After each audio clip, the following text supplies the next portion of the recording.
Hello, everyone. Daniel here from the Next Issue Podcast with one more comic review for today. I normally don't do this many for one imprint, but DC is really killing it this week. We have DC Horror The Conjuring, The Lover #1. First of all, let's talk about this beautiful cover by Bill Sienkiewicz. Bill Sienkiewicz is one of the he's been working in comics forever. Very recognizable art, very recognizable covers. I was lucky enough to meet him back in 2016 when I went to New York Comic Con. Very cool stuff. But the book we're actually talking about is The Conjuring the Lover, which contains two stories and a little extra bonus stuff. The first story is The Lover, #1, written by David L. Johnson-McGoldrick and Rex Ogle, with art by Garry Brown, colors by Mike Spencer, and letters by Becca, Carey. So this story follows. First of all, this is all set in the Conjuring universe. This is a prequel comic, if you will, or another comic anthology in the Conjuring, because the Conjuring movie's coming out this weekend on HBO Max and in theaters. So this all kind of starts here.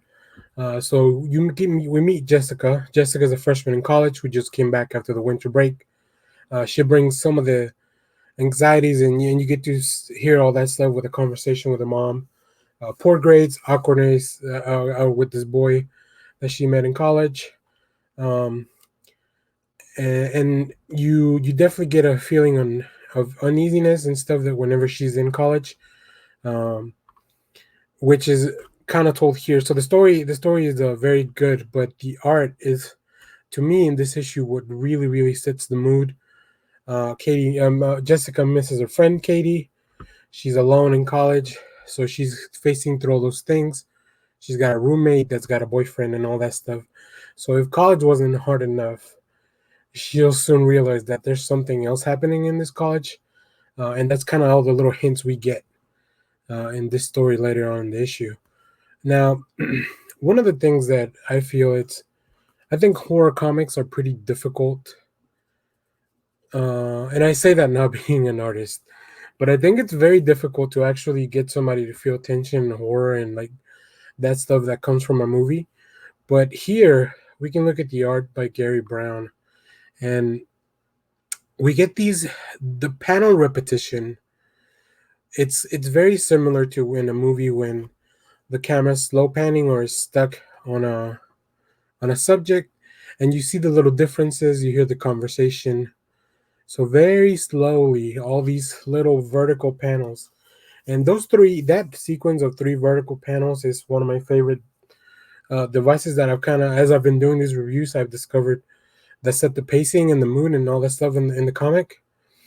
So that's one of the ways that the creators actually give you that eerie feeling, because you really have to look hard into each one of those little panels. If you're using the guided view, reading digitally, I think horror comics can work very well in guided view because of the motion of the panels. So a lot of creators are taking advantage of that. And then once again here, like I mentioned in my earlier review of the nice house on the lake, the coloring here by Mike Spencer really adds a lot to this. And as you can see here, this is just another set of panels that the first 3 are very similar in size, but as the darkness grows, the last panel is a lot larger. So we as the readers can feel something coming for Jessica. I think you can also start seeing like little, smaller things like details like eyes or like fingers coming out. This is the stuff that in a horror comic really makes it work for me. And especially, like I said, I read this digitally because I haven't been able to go to the store. So in the guided view, all that stuff just really jumps out at you. Not like a jump scare, but it's something that you see it coming and you know that our main character is unaware, which I feel like that's where the tension comes from in a horror comic. So this was very cool. Another cool thing was that we got a backup story written by Scott Snyder and art by Dennis Cowan with colors by Chris Sotomayor. and Let Us Again by Becca Carey. This is Tales from the Artifact Room, The Ferryman. If you're familiar with the Conjuring universe, um, you know that there's that room in the house where they keep all the artifacts of the, I was going to say missions, but they're not missions, of all the cases that they worked. So, this is just a story about that. It's about a guy who all his life has felt like bad stuff is happening around him. I was very happy to see a Scott Snyder story. I haven't read a Scott Snyder story in a little bit, and the ones that all the death metal stuff ended. It's really really enjoyable to read him back in a comic that's a horror book. If you haven't read Scott Snyder's horror stuff, I recommend you start with Witches, Image comic. It's I think that's very good stuff. But yeah, this story is very short, but it's even though it's succinct, it really takes you on a journey. No pun intended there with the ferryman. So I don't want to dive too deep into it.